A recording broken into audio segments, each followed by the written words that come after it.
Chaucer, the first in the new series, Ackroyd's Brief Lives, by Peter Ackroyd, read by Simon Vance. Copyright 2005 by Peter Ackroyd. This unabridged audiobook is published by arrangement with Peter Ackroyd and the Elaine Markson Literary Agency, and was produced in the year 2005 by Tantor Media Incorporated, which holds the copyright thereto. Peter Ackroyd, CBE, is a best-selling writer of both fiction and non-fiction. His most recent works include Albion, The Origins of English Imagination, London, The Biography, and The Collection, Journalism, Reviews, Essays, and Lectures.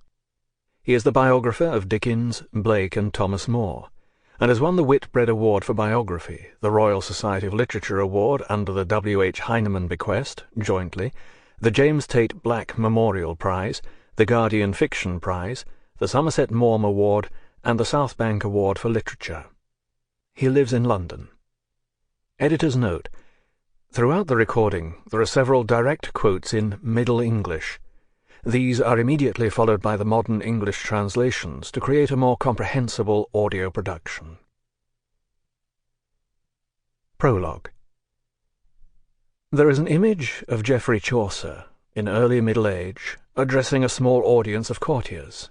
He is standing on an enclosed platform, with a richly embroidered tapestry draped across its rails. It is not a pulpit, but Chaucer has raised his right hand in preacherly attitude. It is commonly assumed that he is reciting from his poetry, but no book is clearly visible. This picture forms the painted frontispiece for one manuscript copy of Troilus and Cressida. It was executed in the early 15th century, but the portrait of Chaucer himself appears to have been copied from earlier originals. He has a forked beard, a moustache, and copious brown hair. It may also be noticed here that his height is commonly estimated to have been 5 feet and 6 inches, average for the period, and that by his own testimony he was portly to the point of being plump. He is not depicted in the clerkly robe of the learned poet, but rather in the fashionable dress of a courtier. This should be emphasized as one of the most significant aspects of Chaucer's life. From the age of 14 until the very end of his life, he remained in royal service. He was a familiar and indispensable part of the court, and acted as a royal servant for 3 kings and 2 princes. That is why the border of this frontispiece is composed of entwined leaves and flowers, in recognition of the playful distinction at the court between the followers of the leaf, the practitioners of chaste fine amour, and the followers of the flower, who engage in the worldly pursuit of plaisance. Chaucer's early verse was part of these love games. The audience in the picture also repays examination. The figure of Richard II can be clearly seen in golden robes, and it is significant that Chaucer should be so notably associated with him. Richard, who reigned from 1377 to 1399, was perhaps the most interesting and mysterious of English sovereigns. He was a king devoted to majesty and magnificence, in an age when feudal authority was in retreat. The very circumstances of the portrait, for example, emphasize the theatricality of poetic exposition in a culture possessed by an essentially dramatic vision. The vivid colour of the frontispiece is also an aspect of its drama, since colour was seen in highly allegorical terms. Yellow was the colour of jealousy, blue of fidelity, while green was a token of disloyalty. The 14th century has been dubbed an age in transition. But all ages are in transition. The difference is that Chaucer came to maturity in a period when the evidence of change was all around him. His own fragmented and discontinuous work, The Canterbury Tales, is itself one indication. Other figures within this royal court gathered in a private park have also been identified with varying degrees of certainty. Richard's consort, Queen Anne, has been glimpsed. Chaucer's first and most enduring patron, John of Gaunt, has also been seen among the press of courtiers. It has largely gone unremarked, however, that the audience is composed primarily of women. They were seen to be the natural audience for tales and romances of every kind. In succeeding centuries, in fact, the audience for the novel was deemed to be principally female. This may also provide a clue to the tone of Chaucer's early and most courtly poetry. Yet some of the women here do not seem to be listening to Chaucer. The apparently rapt attention of others could also be interpreted as boredom or bewilderment. By indirection, this touches upon the nature of artistic invention in the period. It was attentive to the minute and individual details of depicted life. The portrait, like the art of Chaucer himself, is able to provide the illusion of a group in volumetric space together with the delicate rendition of such detail. Yet this passion for realism, if the anachronism may be permitted, is accompanied by the mystery of the overall form. The portrait of Chaucer addressing his audience is surmounted by the image of a procession beside the walls of a medieval castle, yet the meaning of this scene is unclear. Some believe that it illustrates a passage from Troilus and Cressida itself. Others suppose that it depicts a group of courtiers arriving at Chaucer's recital, with the poet himself prominent among them. Geoffrey Chaucer was a poet, but he was also a diplomat, and an official who at various times supervised the building works of the king and the custom tariffs at the port of London. He was appointed as a judge and as a member of Parliament. He was a Londoner who found a natural audience among rich and influential London merchants, but he was also an enthusiast for French and Italian poetry. He excelled in translation. He is best known for the Canterbury Tales, but that work was composed towards the end of his poetic career. He had previously written dream visions, animal fables, moral legends, and a long poem, Troilus and Cressida, which has been described somewhat loosely as the first modern novel. He was prolific and various, accomplished and ingenious. He has been described as the father of English poetry, but he is a most perplexing parent. He professed himself to be bookish, but he was committed to an active and successful life in the world. He presented himself as reserved and quiet, but he was sued for debt and accused of rape. He is best known as the secular writer of parodies and sexual farces, but he was also possessed by a profound religious vision. Out of these contrasts, perhaps, a coherent picture may eventually emerge. Chapter 1. The Londoner. Chaucer grew up and found his true place in what he called ur cete. He was born, in the phrase of Oscar Wilde, into the purple of London commerce. He did not need to rise through his own individual effort, because his position in urban society was comfortable and assured. His paternal grandparents had come from Ipswich to London, part of that steady influx into the city from the Midlands and East Anglia. London had become the vortex for mercantile activity. His grandfather, Robert le Chaucer, was a mercer who, like his grandson, eventually entered the king's service. There was a strong affinity between trade and the court. He was also known as Robert Malin, the surname meaning astute. That was another characteristic he bequeathed to his famous scion. The derivation of Chaucer is more uncertain. It may come from chauffeur, to seal with hot wax in the manner of a clerk, but it is more likely to derive from chaussier, or shoemaker and hosier. But this in itself has little to do with Chaucer's family. Robert le Chaucer acquired his name from his quondam master, a mercer named John le Chaucer, who was killed in the course of a brawl. The poet's father, John Chaucer, was a successful and influential vintner or wine merchant who also entered royal service. He was part of Edward III's abortive expedition against Scotland in 1327, and eventually became deputy butler to the king's household. In his early youth he was kidnapped by some agents for his aunt, and forcibly removed to Ipswich, to take part in a marriage advantageous to that lady, but the aunt was sued and dispatched to the Marshalsea prison. It is a bizarre episode, but serves only to confirm the sporadic lawlessness and violence of 14th-century life.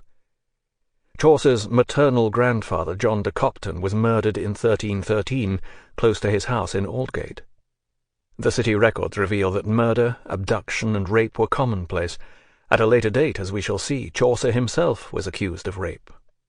Agnes de Copton, Chaucer's mother, was a notable addition to the Chaucer family.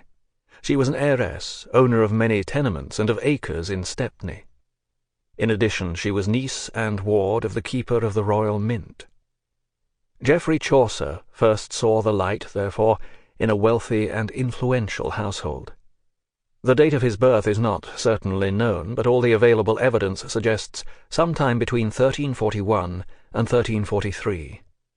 There is some evidence of a sister named Catherine, but no contemporaneous record of siblings has been found. He was born in an upper chamber of the family house in Thames Street, which ran parallel to the river in the ward of Vintry, which of course was the district of the wine merchants. The house itself was commodious and well-proportioned. In the records it is described as stretching from the river in the south to the stream called the Walbrook in the north, into which all the household refuse was dumped. Anyone who understands the topography of London will realize that this was indeed a large house, which must have possessed a sizable garden stretching down to the Walbrook at the back. It contained cellars in which the barrels of wine were stored after being unloaded from the wharves a few yards away. On the ground floor, above the cellars and looking out upon the street, was a chamber which acted as his father's business premises. Behind it there would have been a hall, in which the more formal aspects of familial life were conducted. There would have been upper chambers, a kitchen and larder, a privy, and perhaps garret rooms. The neighbourhood itself reflected the solidity and prosperity of the house. It encompassed the dwellings of other rich vintners, some of them with their own courtyards, but it was not necessarily a fashionable area. It was a place of work and commerce. There were several lanes and alleys leading down from Thames Street to the riverside, and in particular to Three Cranes Wharf, where the wines of Gascony were unloaded. A little to the west was Queenhithe, to which fish and salt, fuel and corn were brought in a variety of ships. Chaucer would have known intimately these clamorous thoroughfares: Simpson's Lane, Spittle Lane, Brickell's Lane, Broder Lane, most suitable for the passage of the carts, and Three Cranes Lane, known in his childhood as Painted Tavern Lane. A few hundred yards away stood the Steel Yard, the defended quarters where the German merchants lived and worked. A colony of Genoese merchants was also situated by the riverside, and it has been suggested that Chaucer's knowledge of Italian sprang from such early contacts. Certainly he came to maturity in a cosmopolitan city. So we can imagine him, standing in one of the principal thoroughfares of London, Cheapside, which he knew all of his life. He was a poet of sunrise rather than of sunset, which is as much to say that he was medieval rather than modern, and at dawn in Cheapside the whole city would awake around him. The bell rang at the church of St. Thomas of Aquin, at the corner of Ironmonger Lane, on the hour before sunrise. Then the wickets beside the great gates of the city were opened, and through the darkness trailed in the petty traders, the chapmen, the hucksters with baskets of gooseberries or apples, the journeymen, the labourers, and the servants who lived outside the walls in the crowded and malodorous suburbs which were the city's shadow. At dawn the bells in the churches rang to proclaim the ending of the curfew, but already the majority of working citizens were awake and washed. There was a proverbial refrain: "Rise at 5, dine at 9, sup at 5, and bed at 9 will make a man live to 99. Cheapside was a wide thoroughfare, but also a crowded and noisy one. There were terraces of tall timber houses rising 3 stories, with their gables turned to the street. They projected over the road and were painted in vivid colours, with their framework outlined in intricate patterning. They were built upon stone foundations, but were completed with timber framing, as well as wattle and daub. There may also have been smaller dwellings of 2 stories, and perhaps even a tenement made up of single rooms further divided by partitions for poor families. Certainly these decaying houses, as they were known, would have been visible along the lanes and alleys which ran off the main street. Yet Cheapside was known for its shops and its stalls of merchandise. At one end, a few yards past Old Jewry and by St. Mary Woolchurch, stood the stocks market with its fish and flesh. Sited a few yards apart from it were the quarters of the poulterers. At the other end of Cheapside, close to Paternoster Row and the Cathedral Church of St. Paul, was a large covered market in which tradesmen would sell their wares out of boxes or chests. But the street was largely comprised of individual shops and sheds packed closely together, one for every 10 feet, 3 meters, of road space. Each trade had its own area, so that, for example, the goldsmiths were situated between Friday Street and Bread Street. Within the dim interiors, Chaucer would have seen on display the spoons and phials, the rings and necklaces, the crucifixes of silver gilt and paternosters of amber or coral. Friday Street itself was named after the fish market which assembled there on that day, while Bread Street was known for its bakers and its cook shops, where 10 eggs or a roast lark could be purchased for a penny, and a hen baked in a pasty bought for 5 pence. Just past the goldsmiths, between Friday Street and Bow Church, stood the shops of the mercers with their silks and fabrics, while opposite haberdashers sold hats and laces, boots and pen cases.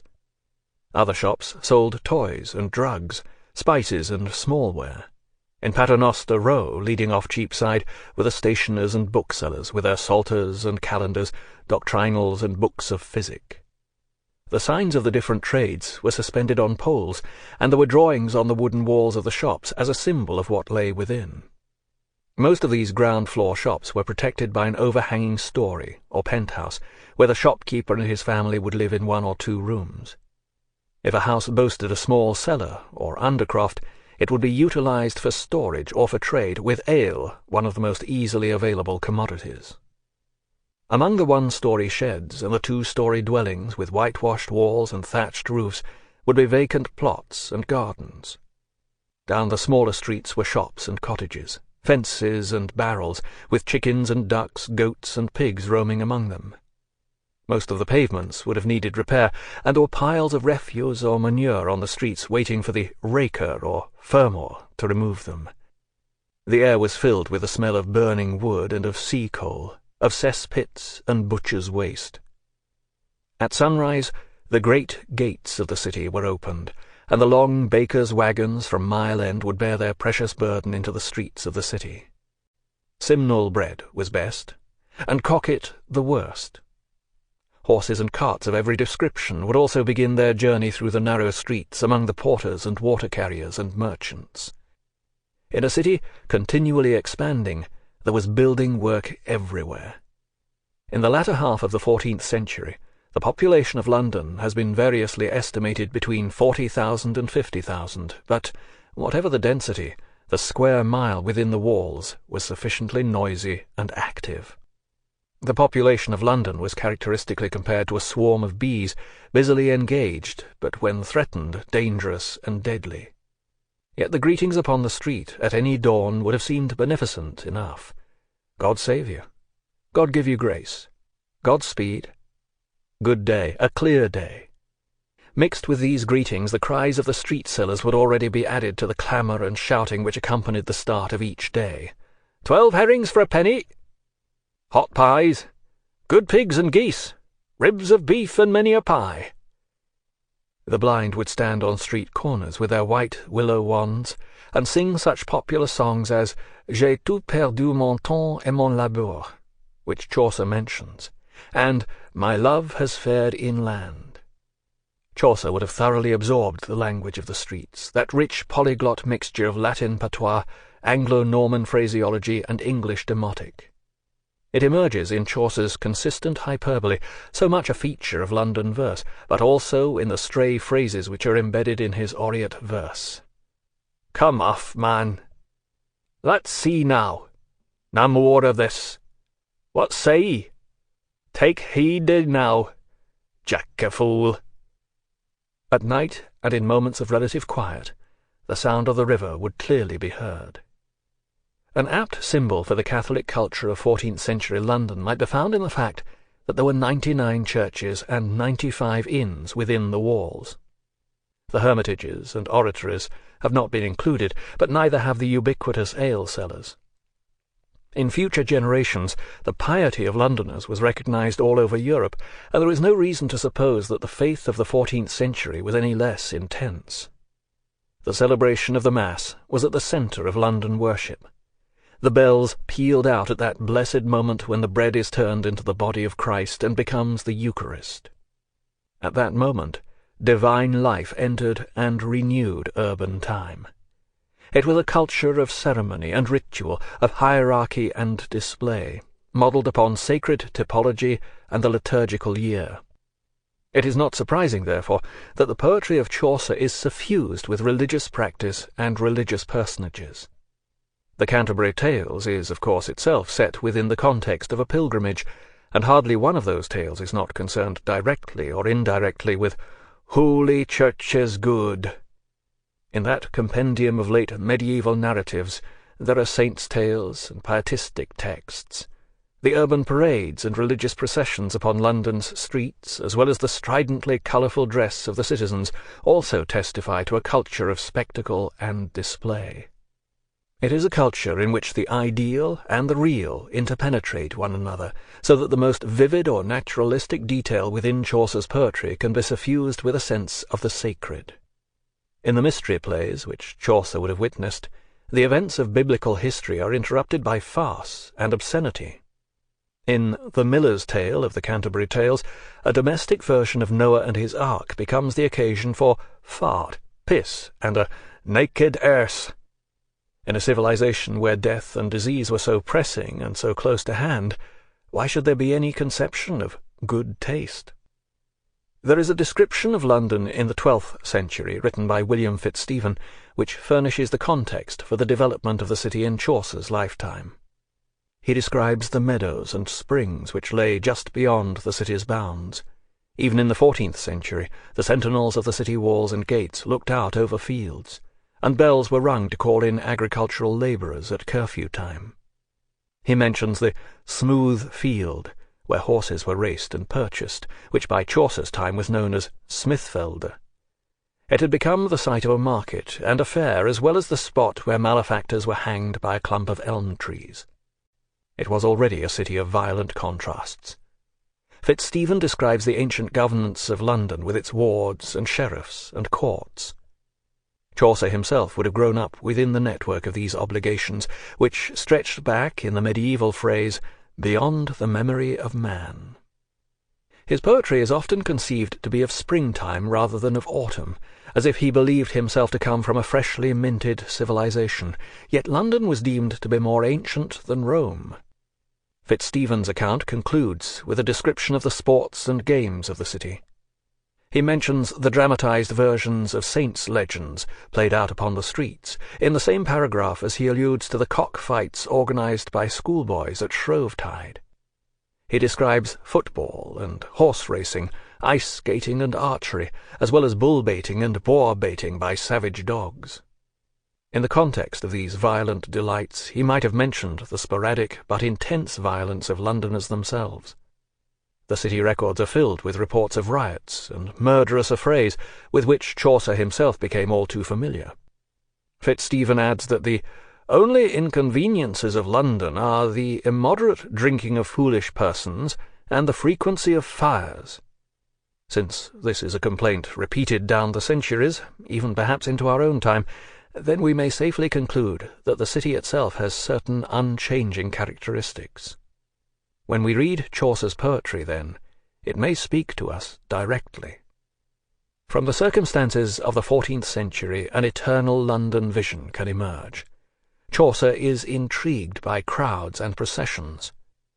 The Canterbury pilgrims themselves form a parade, and the figure of the Verrei Parfit Gentil Knecht might be that of St. George upon one of the pageant wagons which trundled down Cornhill and Cheapside. Chaucer is preoccupied also with variety and contrast in a world where high and low mingle.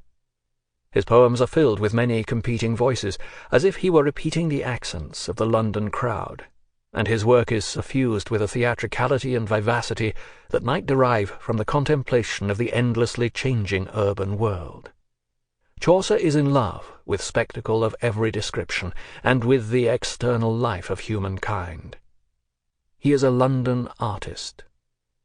As a child, he lived beside the church of St. Martin in the Vintry, where no doubt he was baptized on the day after his birth. Beside that was a large house of stone and timber, known simply as the Vintry. Here dwelled at various times John Guises and Henry Pickard, both vintners and both Lord Mayors of London. But there were also cookshops and taverns in the immediate vicinity, for the merchants as well as for those who worked on the wharves. The labour was most intensive between the months of April and June, when the wines of rack arrived, and in November for the wine of vintage. One stretch of Thames Street was known as Cook's Row, so that, according to the 16th-century London antiquary John Stow, in those days, and till of late time, every man lived by his professed trade, not any one interrupting another. The cooks dressed meat and sold no wine, and the taverner sold wine, but dressed no meat for sale. The infant Chaucer was brought up in a richly furnished household. The general reports of merchants' houses suggest a fair degree of comfort. Deep feather beds, cushions, tapestries, and embroidered hangings are characteristically included in any inventory of domestic effects. The modern notion of the medieval house seems to consist of cold stone bare walls and malodorous corners, but in fact the more prosperous households would have been comfortable, colourful, and clean. The wooden sideboards would be filled with silverware, an obvious token of wealth, and the walls would be decorated with tapestries or murals. The clothes of these householders were similarly designed for comfort as well as display. We may imagine the juvenile Chaucer in an undergarment of woolen cloth surmounted by a loose woolen tunic that hung down to his ankles. It is not possible, at this late date, completely to recreate the atmosphere of Chaucer's family home. In his poetry, mothers are celebrated as tender emissaries of a largely patriarchal society. They are patient and benign, meek and gentle. It would be unwise, however, to interpret his life in terms of his art. The women of his poetry also tend to be deserted and betrayed, for example, although there is no evidence that Agnes de Copton experienced any such fate. It has also been observed that father figures in Chaucer's poetry are noticeable by their absence, but again no proper conclusions can be drawn. His father did intervene in Chaucer's life in one decisive period, however. In 1347, as part of his official duties as deputy butler in the king's household, he was dispatched with his family to Southampton in order to supervise the collection of import duties upon wine. The year after the Chaucers left London, the city was visited by the Death, later named the Black Death after the black buboes which swelled upon the victim's body. It has been estimated that 30% of the English population was destroyed by the epidemic of 1348-49. In the unnaturally crowded and noisome conditions of London, we may suppose the mortality to have been significantly higher, but no reliable estimates are extant. It is safe to assume, however, that when the Chaucer family returned to Thames Street in late 1349 or early 1350, they found a much emptier city. The effect upon the young Chaucer can only be inferred. The only reference to a plague epidemic occurs in The Pardoner's Tale. There cam a privy thief, men clippeth death, that in this country all the people slayeth. There came a stealthy thief named Death, that in this country all the people slayeth. But it is merely an elaboration within an ironic moral homily on the sin of avarice. It is suggestive that Boccaccio's Decameron, which may have influenced the design of the Canterbury Tales, was conceived as a series of stories designed to alleviate the pressing miseries of the plague. It has been supposed that Chaucer's well-attested absorption in books springs directly from his experience of a threatening and uncertain reality, that he was possessed by the idea of reading as the image of a secure world. There may be some truth in this, but it would be unwise to project a modern sensibility upon a medieval mind. The citizens of 14th-century London in particular were inured to death and disease in all of its forms. It should be remembered, too, that for them death was only one stage of an eternal drama.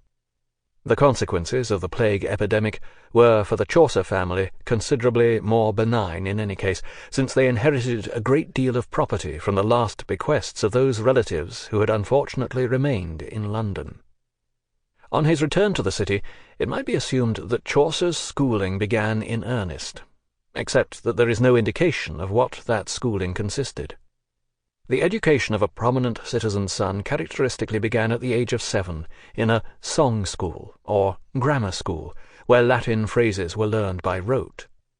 Geoffrey Chaucer might equally have been taught at home, or even by the priest of St. Martin Vintry. Many scholars have acquiesced in the notion that he was... Sample complete. Ready to continue?